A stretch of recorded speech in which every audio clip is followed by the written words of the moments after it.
everybody. It's Allie, and welcome to our Y&R Chat for Sunday, September 13th, 2020. What a week. Just what a week. I am wowed. I am shocked. Sharon's cancer has spread. Adam dumps Chelsea, and we have a waitress again at Crimson Lights. It's been a big week, and I am into it. Seriously, I have so much to say. There is a lot to peel apart here, especially when it comes to Ray, Sharon, Adam, and Chelsea. I'm just gonna start at the beginning, where last we left off.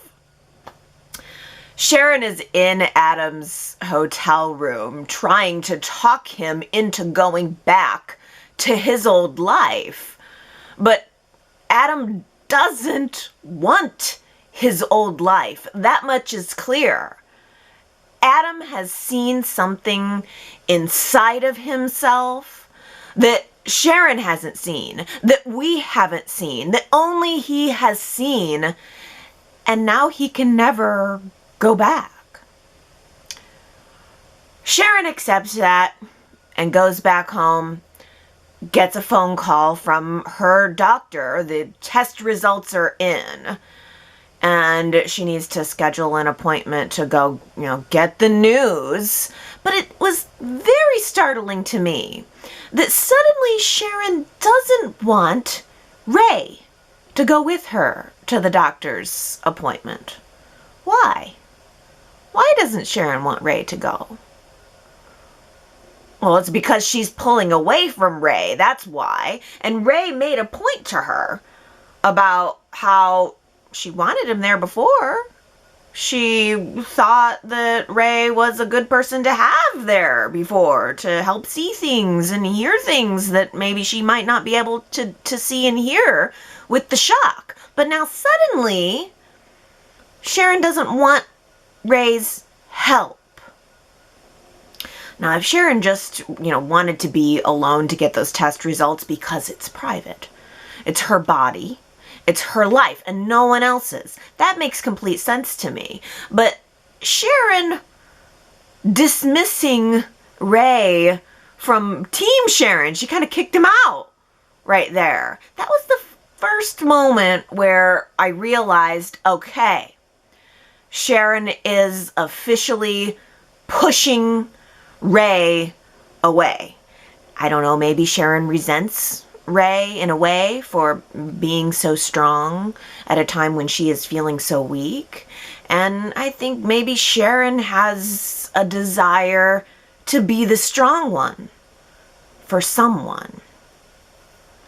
So Sharon has her doctor's appointment. She comes home. She's got the test results with her. But Ray isn't there. Ray's gone. So Sharon runs out, not to find Ray, but to see Adam, to go back to Adam's. And now, no matter what it was that Sharon was planning to say to Adam when she got there, it says a lot to me that Adam was even on her mind just after getting those test results. On the other side of town, Alyssa has put so much pressure on to Chance, asking questions about this Vegas secret, that Chance goes to the penthouse looking for Adam, but Chelsea tells Chance that she doesn't know where Adam is, but since Chance is an investigator, maybe Chance could go find out where Adam is, and maybe Chance can bring Adam home and make things the way they once were. Well, where Adam is in a hotel room with Sharon. Again. For the second time. Chance really only had a few moments alone with Adam to even talk about Alyssa before Sharon came knocking on the door. And it didn't take Chance very long at all to realize what he thought was going on there. And he's not too far off base, really. There is an affair going on there. It's just not physical yet. And Chance was shock-faced to see Sharon there. He made all of his assumptions, and then he said to Adam, all right, I'm not going to say a thing about this, but damn, Adam! And then Chance walked off. And Adam let him. Adam thought that it was a good thing. Let Chance go back and tell Chelsea or whoever that he and Sharon are having an affair in this dingy little hotel room. It's better this way. Adam thinks that he is doing Chelsea a favor.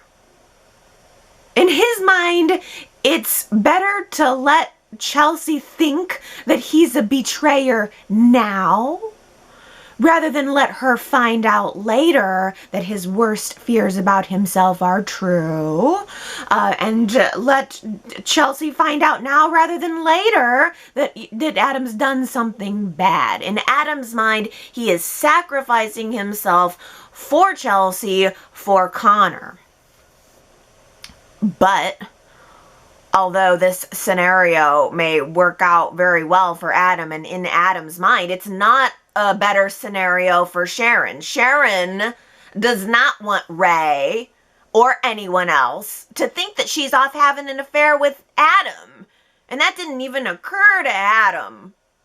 Sharon already feels guilty enough for lying to everyone just to meet Adam there to help him. So Sharon, after that incident, and knowing her pathology test results, tells Adam that she's out. This is it. She can no longer counsel him. The cost is too high on her personal life. My question is that what Sharon went there to say? Why did Sharon go to Adam's hotel room right after her doctor's appointment? Was she always going to break things off with Adam? Or did she just decide that on the spot after Chance got his wrong impression about what was going on there?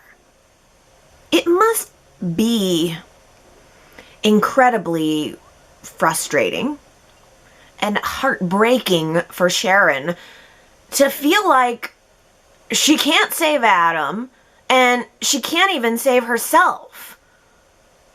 When Sharon comes home from the hotel, Ray is there this time, and Ray has already seen the open envelope on the table. He's read the test results, and he is immediately pledging his love and support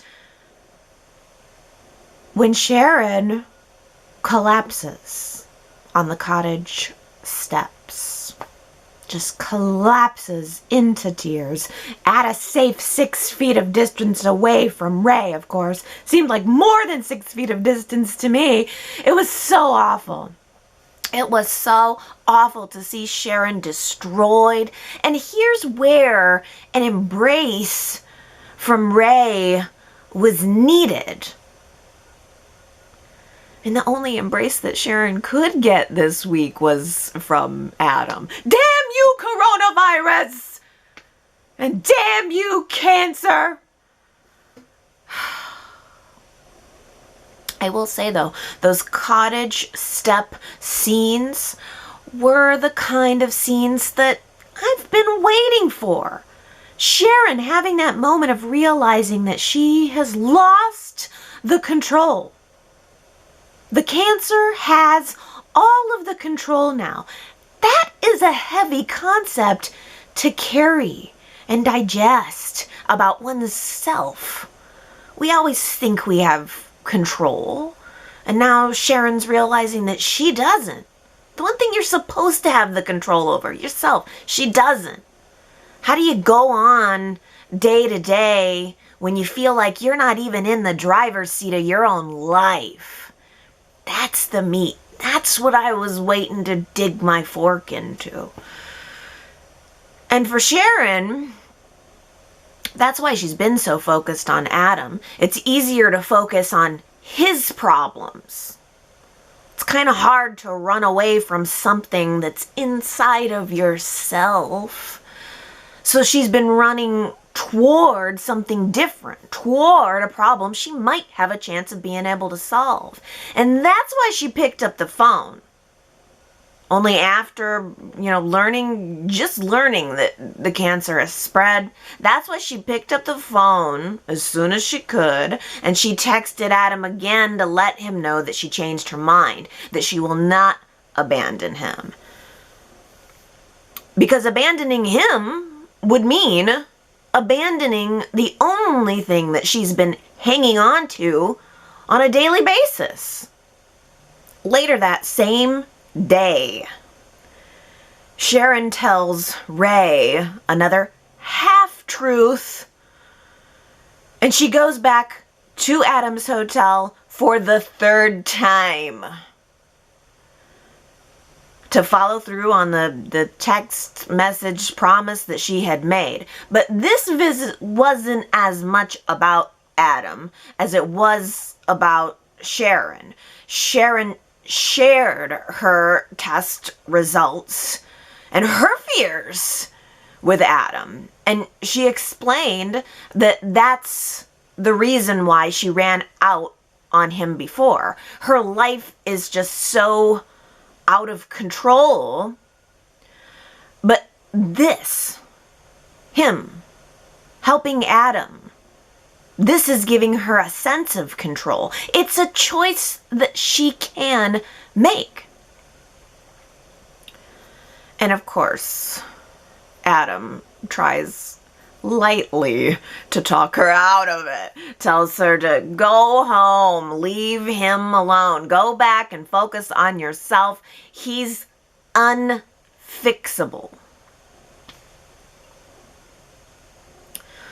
But when Adam sees how much this means to Sharon, he starts to turn his attitude around and he embraces her, and they have this short little huggy moment, which in my mind officially ended the professional counseling relationship. This is just now mutual friendship, because hugging and embracing is 100% not professional counseling, and I suppose it never really was. Sharon is so exhausted by everything. The test results, the reality, the talking it out, everything has happened in one day. All of this is one day. Like 3 visits to Adam's house, the test results, all of this is one day. She's wiped. So she falls asleep on that hotel bed of Adam's. And Adam is sitting there watching her for a while, but then he gets up, goes out, goes to get some food, and Sharon is awakened later by the sound of a knock on the door. It's Chelsea. Chance has told Chelsea everything. Hey, bro, what happened to I won't say anything, but damn, Adam, what happened to that? Chance blabbed everything to Chelsea without even trying to hide it. And he totally played right in to Adam's hand. This is exactly what Josh wanted. I mean, this is exactly what Adam wanted. For Chelsea to think that Sharon and Adam are off somewhere having an affair, so that Chelsea will just give up on Adam and go away. Adam is able to intercept Chelsea at the hotel door, and Adam and Chelsea go back to the penthouse to talk things out, leaving Sharon the ability to escape unnoticed. Only this time when Sharon gets home, sweet Ray is not waiting there in an apron, dishing her up some of Faith's cherry cobbler with some vanilla ice cream on the side. Ray has already told Mariah and us that he's having an uncomfortable suspicion that Sharon's been lying to him and sneaking out to see Adam. Now, Sharon has a right to live her own life however she chooses to, but she also owes it to Ray to tell him the truth about where she's been. Every time she sneaks out to see Adam, there's another man waiting at home for her, folding her laundry, making her dinners, doing her dishes. He deserves to know. Ray deserves to know. So Sharon tells him. Sharon tells Ray the truth. And she apologizes to him for the way it's made him feel, but she does not promise to stop. And that was made crystal clear during their conversation, even though it wasn't said. Sharon's not gonna stop. Sharon has choices. She absolutely still has choices, and Sharon has made a choice here. So, Ray should be able to make a choice too. Ray walks out the door. And Ray is right to leave. Ray is justified.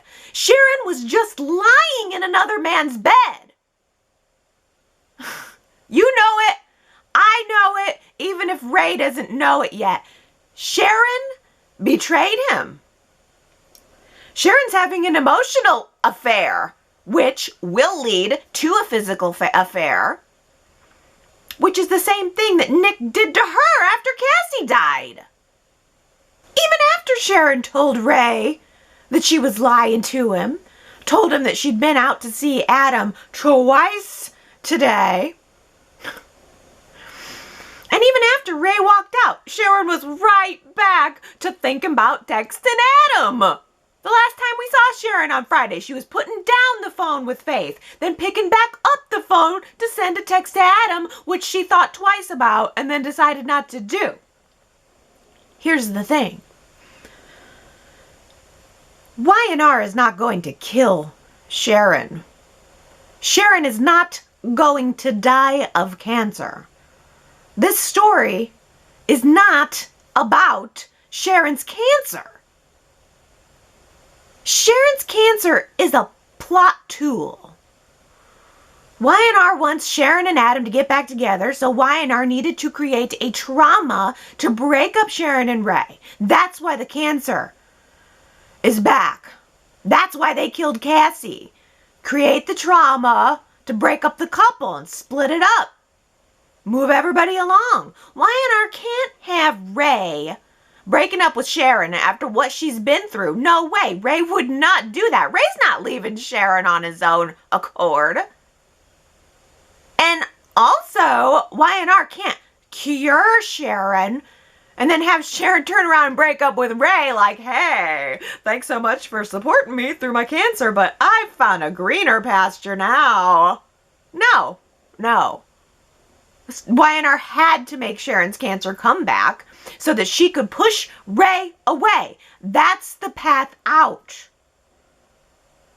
Sharon is doing the same thing with Ray that Adam is doing with Chelsea, pushing the current partners away to set the stage for the full-on Adam and Sharon reunion. When someone tells you that they are bad for you, believe them. I'll say that again. When someone tells you that they are bad for you, believe them. Don't wait around trying to convince them that you know them better than they know themselves. Just turn around and walk in the opposite direction. Because I'm looking at Chelsea on Friday as Adam's breaking it off with her, and I'm putting myself in her shoes. And I'm thinking, you don't want me anymore? You don't want our family anymore? Fine. Fine. You would rather focus on your own childhood trauma than focus on raising our child together? Fine. You would rather wallow in the misery of your own terrible father than work towards being a better father to your own son? Then go. Go. Now, all that being said, this is a soap opera, and it is not reality, and I enjoy the juicy drama. Adam tells Chelsea that he has a darkness growing inside of him, and I say, let that darkness grow, Adam. Let it grow. Let it grow so much that it crushes any scrap of light that's left inside of you. This is the Adam that I want, actually. This is the Adam that I've been waiting for. Own that darkness, Adam. Own every last little bit of it. Stop apologizing for it. Stop looking for somebody to fix it. And let that darkness grow. This is the drama. This is where the drama is. Let Adam find some new form of havoc to wreak on this sleepy little town of Genoa City. This is the turning point that will make Adam the most interesting and the most central character on the show. This is the vehicle to actually get some interesting storytelling done. If the writers don't chicken out. Both Chance and Adam this week were like, I'm bad to the bone, baby. I'm no good for you. Just turn around and walk away. Save yourself. And then they put on their leather jackets and they like blazed away on their motorcycles. Yeah. Bad to the bone, baby.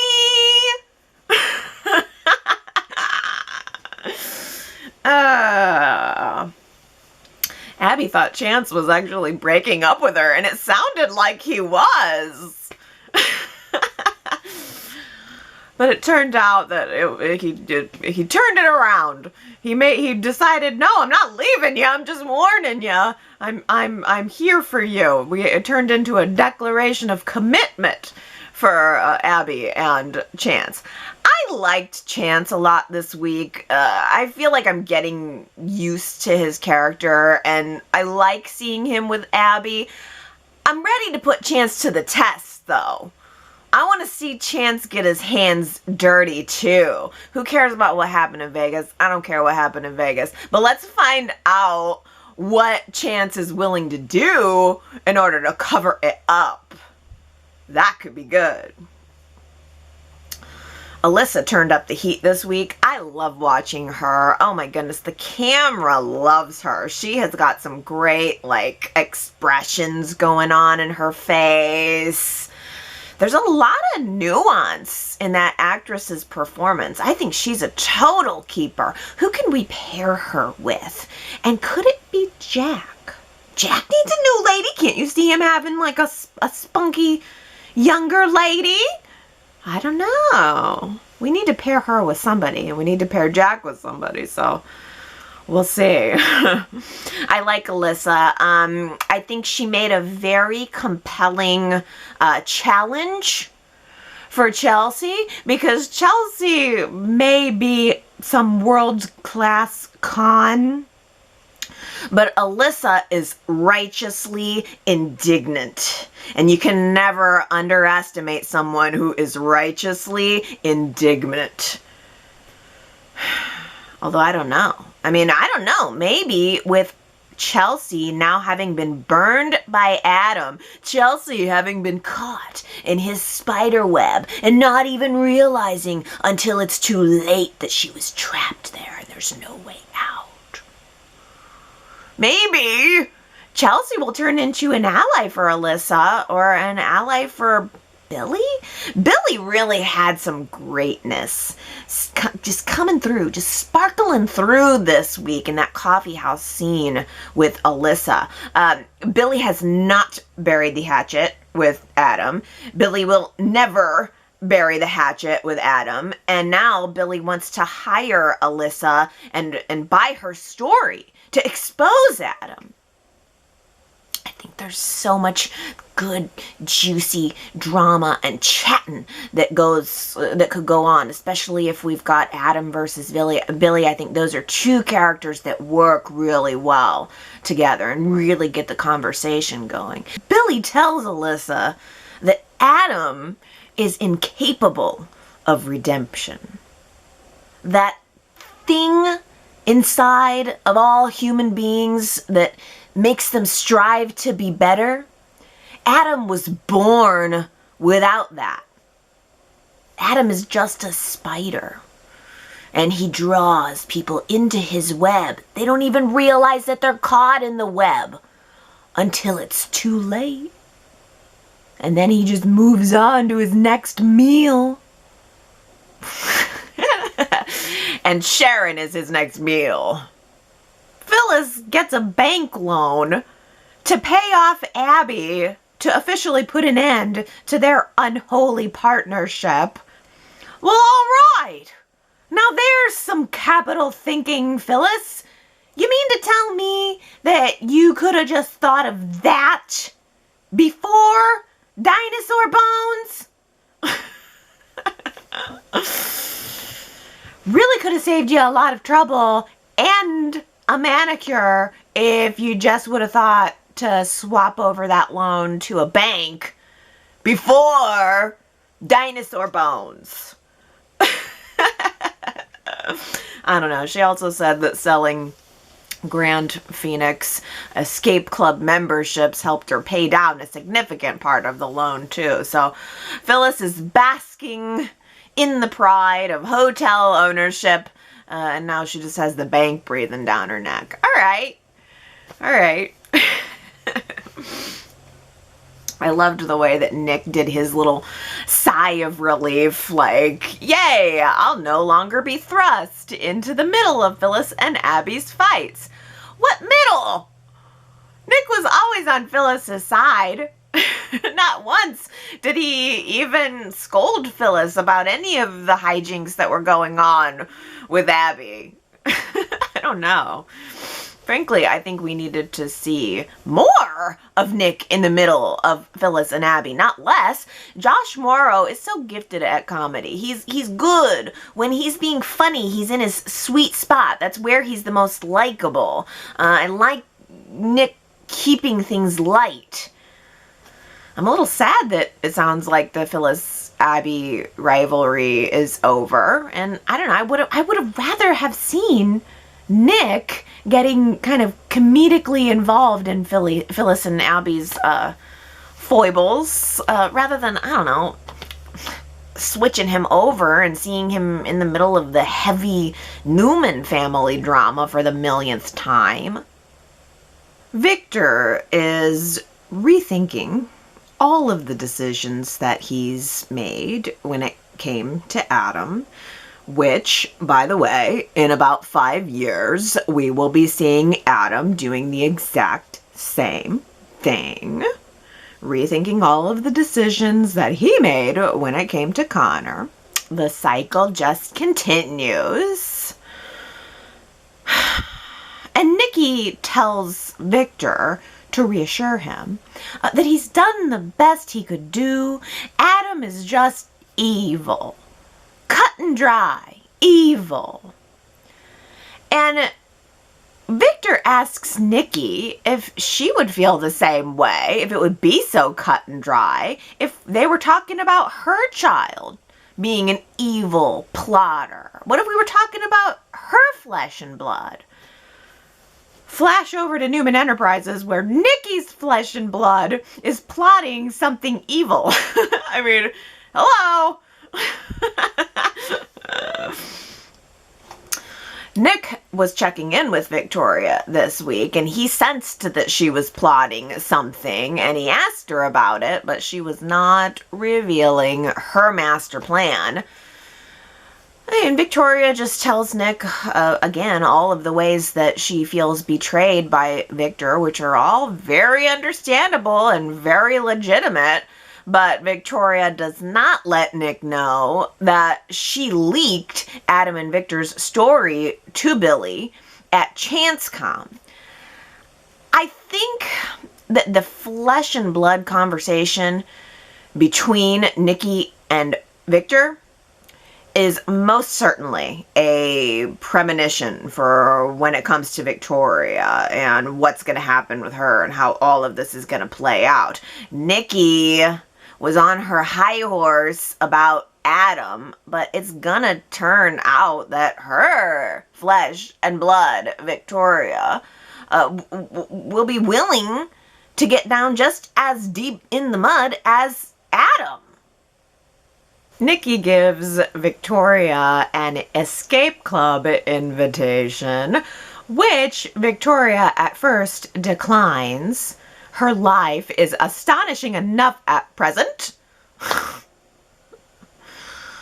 But then Victoria later seemed kind of open to the idea, so I wonder if she's going to go to the Grand Phoenix for her escape, and I wonder if she'll be running into Theo again, sitting there. Theo just be sitting there all lonely over his drink. I mean, how dare Theo make Lola waste a whole plate of food? Hey, she could have at least given that food to someone in the restaurant or one of the employees. But no, if Theo's not going to eat it, then no one will. And she just tosses the whole plate in the trash. I love Lola, but she is such a brat. What a brat. In a strange way, I do at least appreciate that brattiness is a running theme. A personality trait of Lola's. Like, I appreciate that Lola has any discernible personality trait or habit at all, even if it's bad.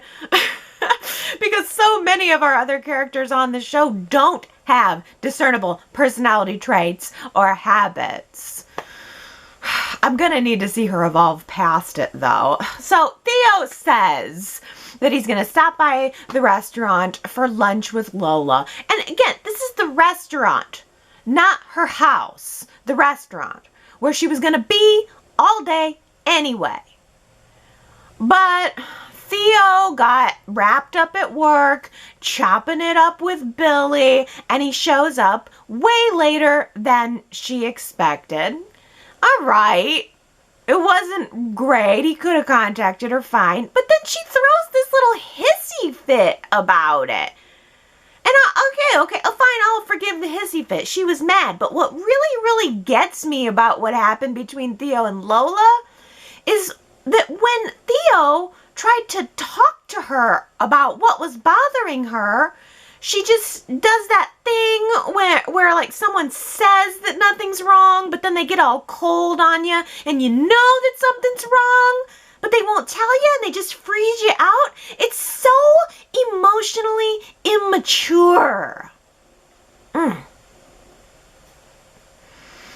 It's still not resolved. After they argued, Theo just left and went to the Grand Phoenix to brood over his drink, and Theo looked mad about it all. That last scene that we saw Theo where he was just sitting at the bar frowning, he didn't look sad to me. He looked mad to me. And I'm sure he was thinking, what the heck just happened here? What happened? She said she was ready for sex. She said sex wasn't going to change anything. And now she's being all weird. What's sex got to do with it all anyway? Why is Lola being all weird with me? I guess I don't get it from a fan perspective. Theo and Lola were finally getting to where they were going. I mean, we've been building Theo and Lola forever. And now I wonder if Y&R is going to switch up the couples again? Theo and Victoria? And Lola and Noah? That is so weird. That is a weird, weird coincidence because we were just talking about this last week. Noah and Lola. Noah introduces himself to Lola this week, which wasn't exactly a great first impression. Lola was barely polite to Noah, as he put it. He said, well, she was barely polite.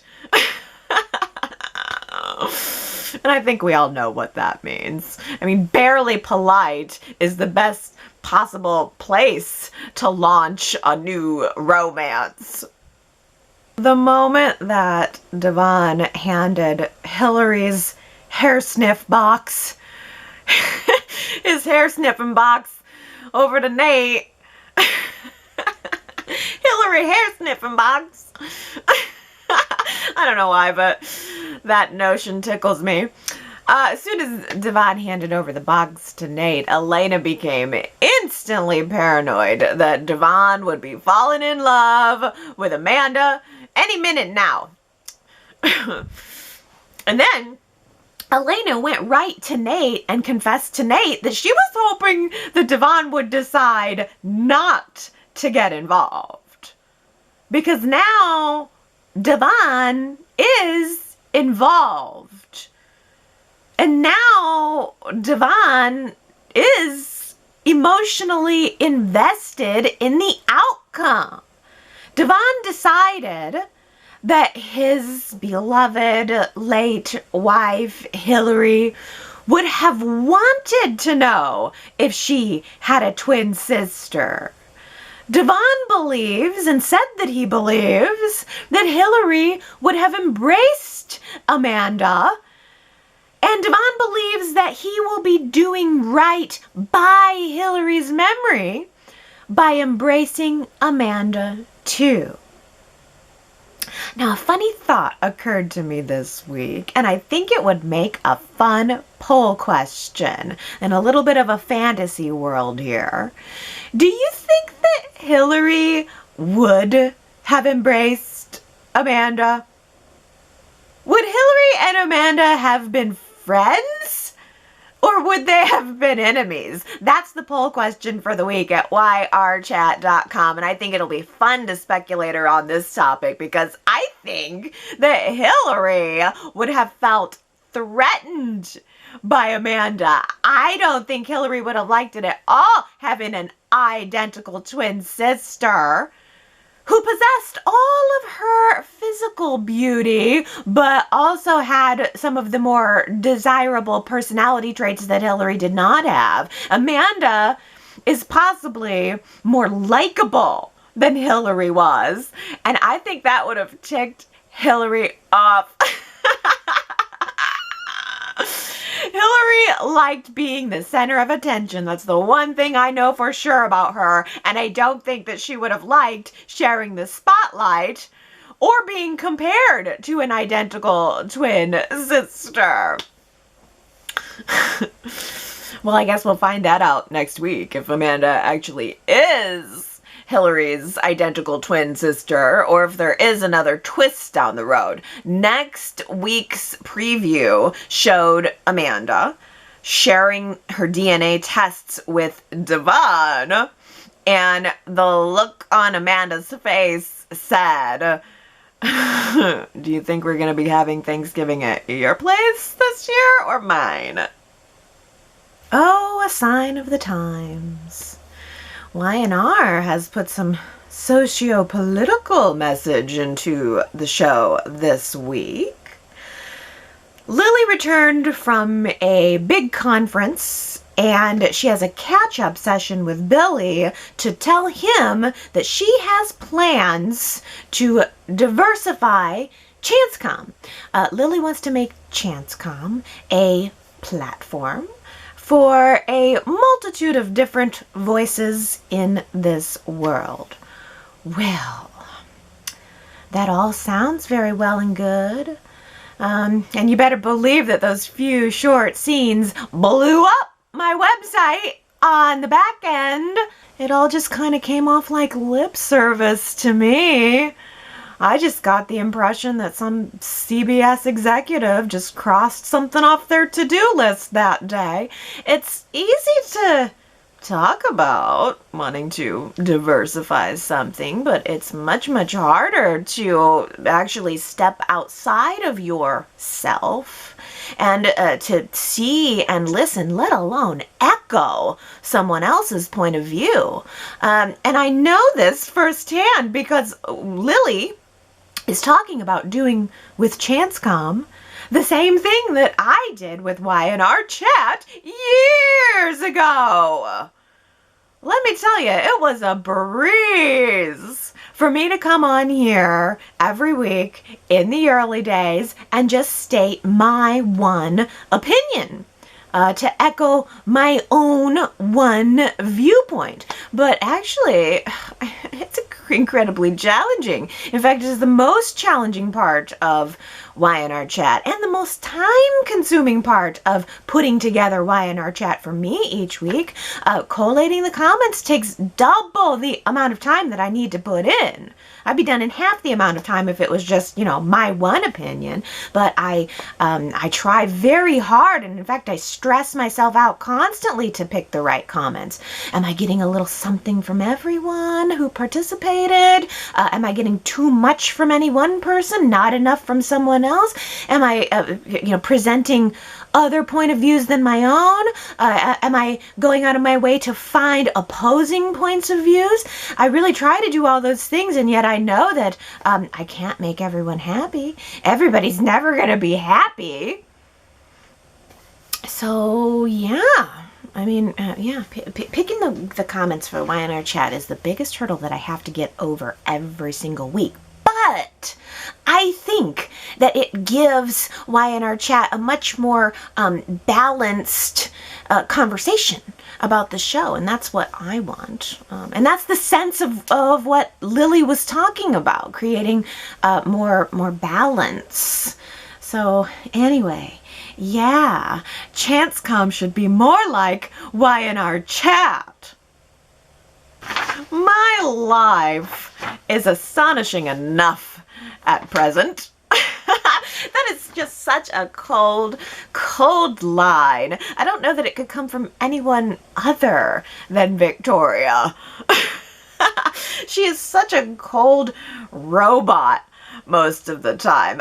Nikki was suggesting that maybe Victoria might want to take a little bit of a break and go check out the Grand Phoenix Escape Club. And Victoria said, no thanks. My life is astonishing enough at present.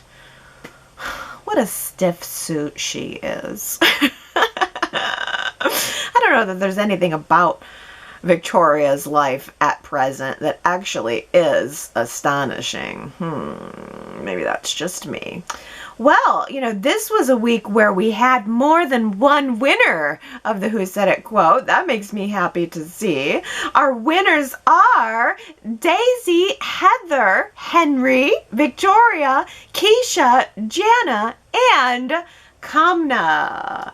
Yay! Good job, you guys. You nailed it. Let's pick a new quote, and once again, this is another week where I had no other contenders. This is the line. You are so thoughtful, it's disgusting. I like that. Do you know who said it? You are so thoughtful, it's disgusting. Go to yrchat.com to leave your guess. And if you get it right, then guess what? I will give you your shout out on next week's Y&R Chat. And now it's time to read some of your comments. Very carefully collected and curated to be as balanced as I can possibly make it. And I always fail. That's the thing. I always fail. You can't possibly know how much I sweat over picking comments because I just want so badly for I never know what to pick. I want everybody to feel represented. I really, truly, genuinely do. And then I don't have time for certain things. And then it's like, okay, well then do I want to tangent into that? I try mostly to look for opposing points of views and also to look for people who are talking about things that I didn't think of, because I always, put together my notes for my portion of Y&R Chat first, and then I look at comments last, and I say to myself, oh, that person thought of something that I didn't think of, so let's fill in that blank so that I can make it as whole as possible. I sure hope I do a good enough job. Believe me, I do try. Calmness says, wow! I'm really impressed that Y&R is bringing some current, relevant narratives to the show with the diversity and inclusion angle. Love it. Now let's bring Ravi back. Yeah, that's the thing. There are a lot of cultures that could be very interestingly represented on Y&R. There's a lot of opportunity here. Jamie says, I didn't dig the political tone of their conversation on Wednesday. I enjoy and appreciate storylines that shine a light on important issues. However, political talking points have crept into almost every form of entertainment and media. I would prefer to keep our Y&R a politics-free escape from reality. Yeah, I hear that too, Jamie. I think let's skip the politicking for sure. But I am up for some more cultural diversification, and they're two very different things, yes, and maybe that is a little bit closer to what I'm trying to say.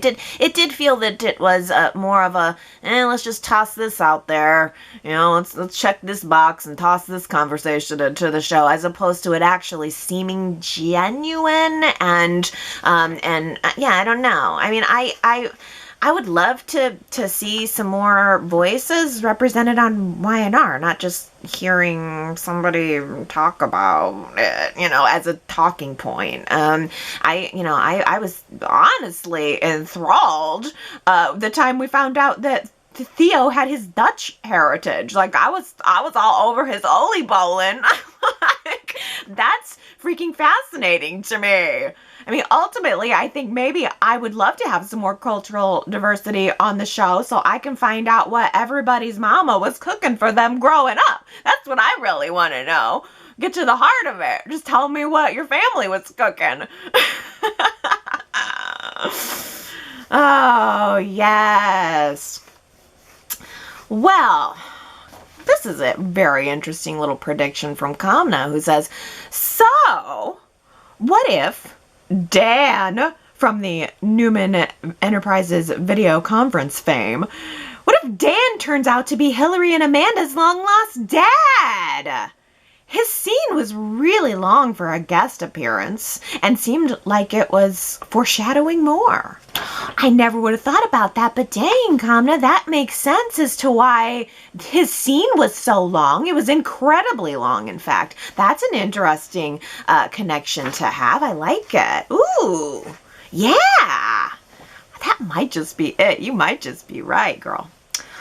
Well, T. Nicole says, I am confused as to why Elena is so worried about if Amanda is Hilary's twin, because Devon would feel a romantic connection for her and because he could then be attracted to Amanda. I understand that it's a valid fear for Elena, but would that not be a fear that she would have right from the beginning, solely based on how much Amanda looks exactly like Hilary? If Devon doesn't currently feel an attraction to Amanda, then why would finding out that she's Hilary's twin all of a sudden change his attraction? I almost wonder if it would have the opposite effect, as Devon could feel icky going after Hilary's sister. Oh, yeah, maybe the icky feeling, I get that, but I think that Elena's concern about this is all based on the fact that she knows that deep down Devon does and did always have an attraction to Amanda since the moment that she stepped foot into town. I think that Devon has been repressing it, and now he's going to have a reason to get closer to her. Jamie says, "Dang, Lola, I'm on Team Theo 100%. Color me disappointed by the level of self-centered foolishness and arrogance showed by Lola this week. I may be in the minority on the following opinion, but here goes. If I were in Kyle's shoes, I would have bailed on Lola over Perskate. And if I were in Theo's shoes, I would have bailed on Lola after her first nonsensical tantrum. A romantic partnership should be easy and fun, especially in the beginning. Not all sunshine and rainbows, but drama-free in the beginning for sure." Yeah, I really feel the same. I don't think that's a minority opinion at all. I mean, it's one thing to have the drama on the show, but I totally agree. Like, if it's real life, no thanks. Too much drama for the beginning of a relationship, for a new relationship. I mean, you shouldn't get to the hard stuff, at least for a little while down the road. Sandra says, "Lola is a downer." Theo is just about to rise to the top. Those two don't mix. You know I love Theo, but I'd like to see him with someone else. Oh, let's say the former Sally Spectra. Imagine those two scorching. Ooh, oh yeah, that would be so good. Theo and whoever Sally's gonna be, that's so good. But I feel like at this point we've put so much time into Theo and Lola. If they just chuck that relationship now, I don't know that I'm gonna be able to forgive these writers. It's just, they put so much time and effort into things and then they just change their mind really quickly. It's happened time and time again over the course of the past 2 years. They have an idea and then it takes all this time to get me on board with it, and then the second I'm on the train, they just stop the train and put you on something else. It's really hard to get into when it switches so frequently. Diana says, "It definitely looks like Y&R is possibly wanting to pair Noah with Lola. This attempt to make Theo look bad is the start of it. It started with Summer commenting to Noah how Theo was into himself and self-absorbed. Summer failed to mention how her and Kyle set up Theo at Jabot by being dishonest. She conveniently left that piece of information out of the conversation. So, I mean, is it official? Are we headed in a different direction with Theo and a different direction with Lola? What do we know about, what's his name? Robert Adamson. What do we know about his status with the show? Is Noah going to be sticking around? I assumed it was a cameo because that's what we've gotten from him and nothing more for quite a while now. But if he is going to be on the show more regularly, then I don't know. Maybe Lola and Theo are being busted up to put the couples in a different direction. Huh. I mean, it is interesting as to why Y&R would bother to have Noah meet Lola. I mean, they wouldn't do that for no reason, would they? Well, let's move on over to the topics of the week, which is basically anything and everything having to do around Adam and his life drama. But first, let's get a little compliment for Chelsea from Superplex, who says, "Melissa Claire Egan looks great in those jeans." Yes, Superplex. I loved Chelsea's style this week. I loved the cut of those jeans. I loved the coral top, too. It was striking. Very, very striking. In fact, Chelsea is what made me realize this week that there are fewer wardrobe changes than there used to be. The show right now is definitely keeping outfit changes to a minimum because it was that striking coral shirt that first made me realize that, wait a minute, Chelsea was wearing that coral outfit last Friday, and then she's wearing the coral outfit again this past Friday. So I just think people aren't getting their outfit changes the way they used to. And it's probably that it's being reduced the amount of staff. And who knows, maybe even the amount of budget they have to spend on wardrobe. Well, Keisha says, I don't appreciate Nikki's attitude in regard to Victor helping in regard to helping, no, let me start again. I don't appreciate Nikki's attitude in regard to Victor helping Adam, his son. She would expect him to do that, and so much more for Nick and Victoria. JT, hello? Yes. And Ellen says, 100%, I laughed when Nikki said, I've tried with Adam. When exactly was that? Never, ever.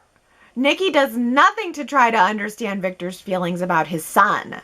To be fair, Victor never cared for Dylan either. Long lost Dylan. Another character they could bring back to mix up the stale Newman family dynamics and bring Paul back into relevance too. I laughed too, Ellen and Keisha, when I heard Nikki say, I've tried with Adam. I mean, officially, there have been 0 times where Nikki has tried anything with Adam. Nikki resented Adam since he was a baby. I mean, she resented Hope and Adam, and always. And even from the second that Adam came back into town, Nikki was suspicious of him. There's like never been a moment where Nikki and Adam have connected. Nikki killed his mother. No, that's Kyle. Sorry, but Nikki does kill people's mothers. Sorry, and that actually, yeah, because I was confusing Kyle and Adam, I wonder why. But yeah, there was like one moment between Kyle and Nikki that I was thinking of where it was like, okay, well maybe that could count. But no, that wasn't even Adam, that was Kyle. Nikki's made no efforts to connect with Adam, not even once. And it was hilarious that she could qualify anything as saying, I've tried with Adam. No, it makes no sense. Daisy says, I think that ultimately Alyssa, Billy, and Victoria will be publicly scrutinized for trying to hurt an undercover operation. Because that's pretty much what I think happened. Spider, Adam, during his amnesia, helped Chance out of a situation where his life was threatened by criminals. Of course, Alyssa may make it seem that that was a crime or something, but I don't see how trying to spin an undercover operation against Adam will bode well for her. Absolutely, Daisy. I think that Victoria, Billy, and Alyssa publishing this story is going to backfire on them all. I just don't know exactly how, although, as you mentioned, maybe it will come in the form of a public scrutiny, but absolutely. Another comment from Daisy here about Adam says, Adam became the person that he is because he chose to. Even if he acknowledged some of the awful things he's done, Adam was a grown man when he chose to hurt the people that he did, like Ashley. And of course, his childhood trauma affected him, but blaming that trauma on his inability to change his ways just shows that that's who he is, because he wants to be. Oh my. Wow, that's a very thoughtful analysis of Adam, and I'm kind of getting the sense that that's the majority of where Y&R chatters are falling on the topic of Adam. I asked you guys last week if you think that Sharon should continue to counsel Adam, and I'm blown away that 84% of you said no. And I wonder how much of that is because of Adam and Adam's character, or is it because of Sharon and Sharon's character? Because I think they're definitely, it's sort of two separate things, but I'm surprised that 84% of you were like, no, Sharon needs to like get out like now.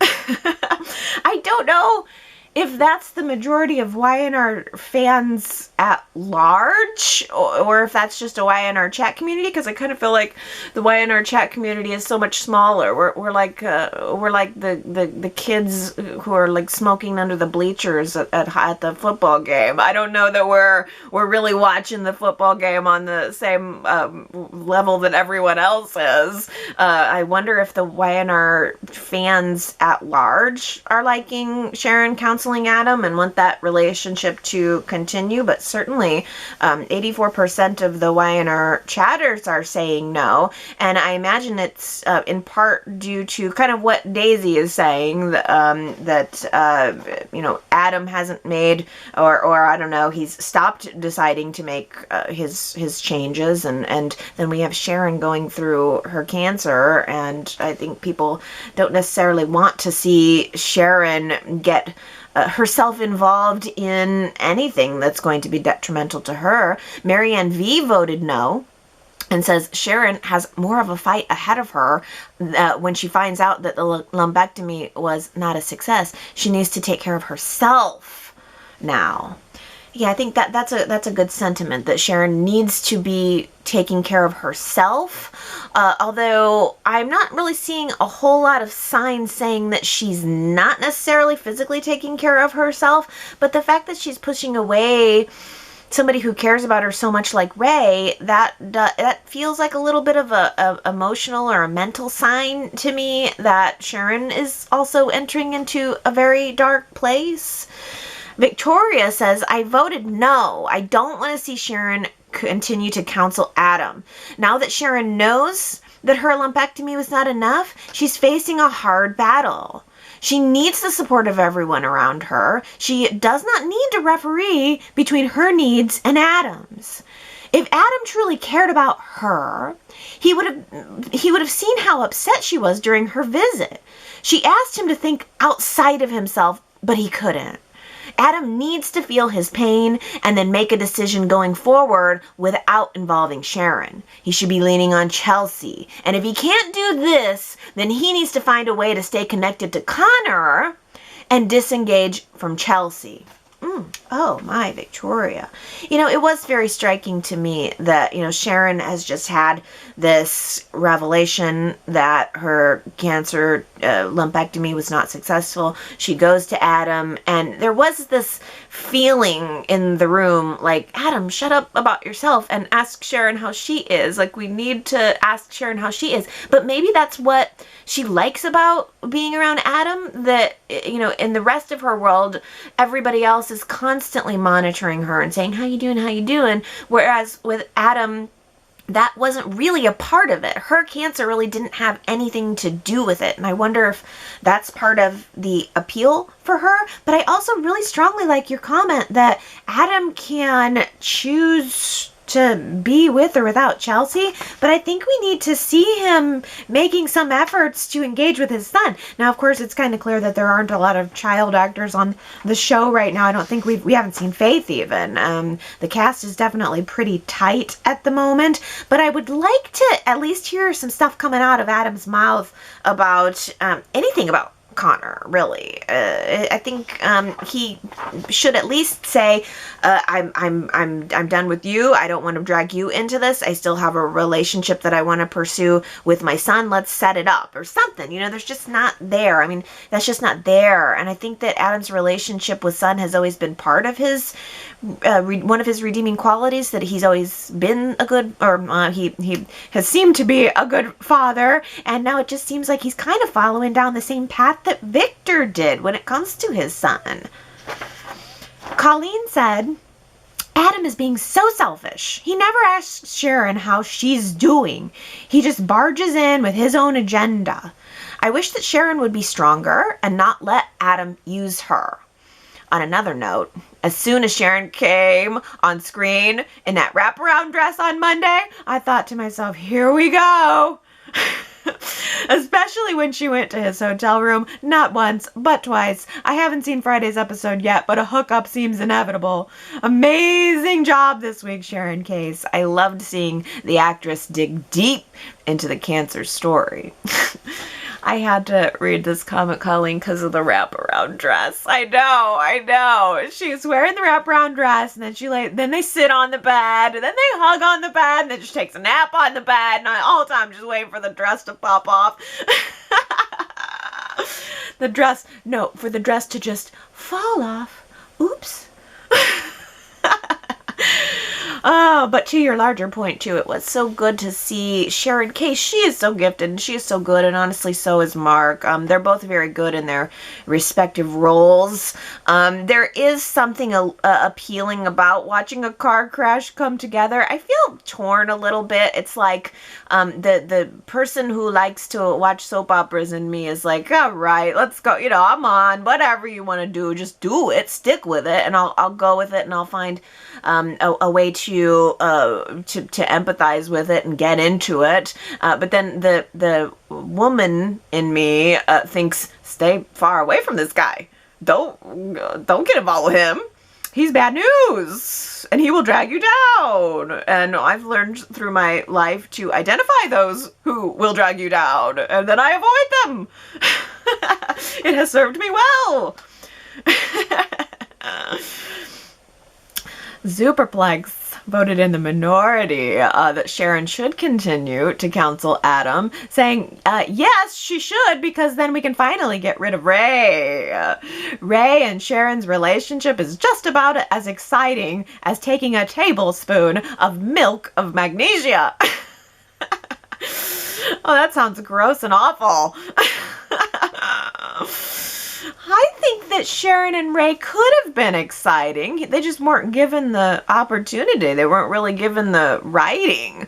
There's no reason Y&R couldn't have done something exciting with Ray and Sharon.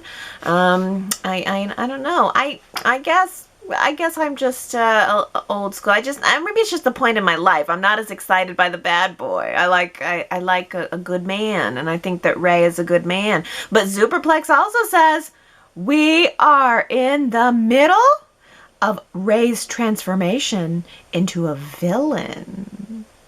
Oh, well, no, I hadn't thought about that. So you think that we're seeing the beginning of the turn of Ray? I mean, we are most certainly seeing the beginning of the turn of all the other players in this quadrant. Why not Ray too? Sherrod says, I have a feeling that you may be right.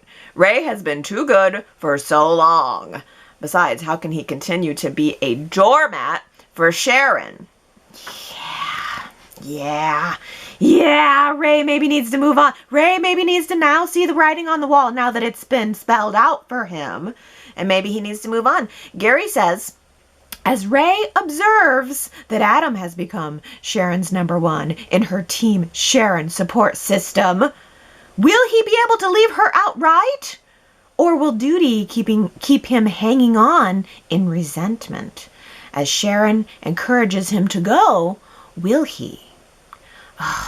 Will duty keep Ray hanging on, but in resentment? Ooh, maybe. And as Sharon encourages Ray to go, will he? Oh, I think he's going to go. I think Sharon is going to tell Ray to go, and I think she's not going to give him a choice about it. It's the only way that Y&R can end it. It's the same thing with Adam and Chelsea. Now, as to whether or not Ray will be resentful, maybe he will turn into Superplex's vision of a villain. I don't know. I don't know that answer, but I would bet that Ray and Sharon are over. I think Y&R is going to push Ray in the direction of Victoria. These writers tried testing these relationships out last year. I mean, they tried testing out Adam and Sharon and Ray and Victoria last year. And then they chickened out. The way they always do.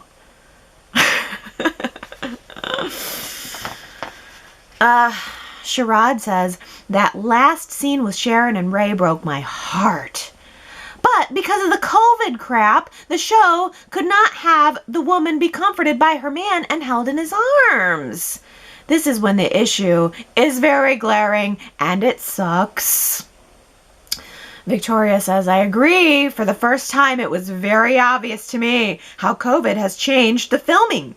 I wish that Y&R would have gotten creative and had Ray's real-life wife film this scene. She could have worn Sharon's dress and had Ray comfort, in quotes, Sharon. Y&R, please get more creative when it really counts. Well, this is a good question, Victoria, because that's pretty widely done on Bold and the Beautiful. They just would swap out Sharon Case for Ray's wife and show him comforting Sharon, in quotes. Why didn't Y&R do that? That's the question. I would say it's because Y&R is letting the physical distance be there between Sharon and Ray because the emotional distance is already there. It's just both. It's just both now. All of the physical and emotional intimacy is taking place between Sharon and Adam, and all of the physical and emotional distance is taking place between Ray and Sharon. Why bother to show it? I mean, what more proof do we need about what the intent is here? Ellen says, regarding the social distancing on the set, well, if they violate the regulations, wouldn't they be in danger of being shut down? I agree that it's noticeable in some scenes and not as much in others, but there must be some tricks involved that we don't know about. I doubt the show would openly violate state or county regulations and then televise it. But I'm seeing numerous articles about TV shows being canceled because of the increased production costs due to COVID regs. Let's hope that Y&R ratings are high enough to keep the show going in spite of these new costs. Maybe that's why certain characters haven't been seen, like Michael, Lauren, Kevin, Chloe, although maybe they'll be back after Elizabeth Heinrichson's maternity leave. But the majority of the screen time has been focused on a smaller subset of the cast since the show has been back. That's probably more cost efficient for shooting. Yeah, we were talking last week about, gee, it seems like the distance is getting less and less. Is it all really tricky camera angles? Because, I don't know, I keep going back to that Summer Kyle picnic basket scene, and they were being filmed straight on. I mean, just straight on with the picnic basket between them, and it seems like they're getting closer and closer. But, you know, you make a good point. If they weren't doing this, then obviously they would probably get shut down. I imagine they have to do this, have to keep the 6 feet of distance, or I don't know exactly what the guidelines are versus what the regulations are. But Diana says, did anyone else notice that when Chance was speaking to Chelsea at her apartment that you could see a little saliva drop fly in the air? I don't think I've ever seen that on this show. Now we know it's definitely necessary for the characters to be 6 feet apart for safety. Oh, Lord. You saw Chance and Chelsea's spit flying? I didn't see it, but I believe you. I mean, that's HD for you. You can see everything. We can see every drop of spit in the air. That's dangerous and humiliating. Do you have any idea how much spit is on my camera and my microphone by the end of Y&R Chat? Every week, I have to send it off to be sanitized. Oh, I'm tired. I'm going to take a nap. That's become my new Y&R Chat tradition, as I blow out all of my energy for the day in this span of time, and then I have to go lay down. You could probably see the evolution of me getting more and more tired as Y&R Chat goes on. Like, I have all the energy up front, and then it just slowly peaks away. But I'm also actively trying to embody everybody else's energy. It's like when I read the comments, I am like, I don't know, I'm channeling you guys. And I vocally and sort of physically and mentally and emotionally try to put myself into what you're saying. And by the end, I'm just wiped. I feel so much all week. It's like I'm feeling Monday through Friday, and then I'm feeling some more on Sunday. I spend so much energy feeling. It's what I do. Full-time feeler. Oh, and it's never good enough. It's never good enough. I get so down on myself. Like, did I do a good one this week? I don't know. You tell me. Go to yrchat.com. Let me know what you think. And I'll let you know what I think again next week. I'll store up all my feels Monday through Friday, and then I'll be back next Sunday and I'll let you know what those feels are, okay? That is the deal. I love you guys. I really do. And I hope you have a good week and you come back to see me next time.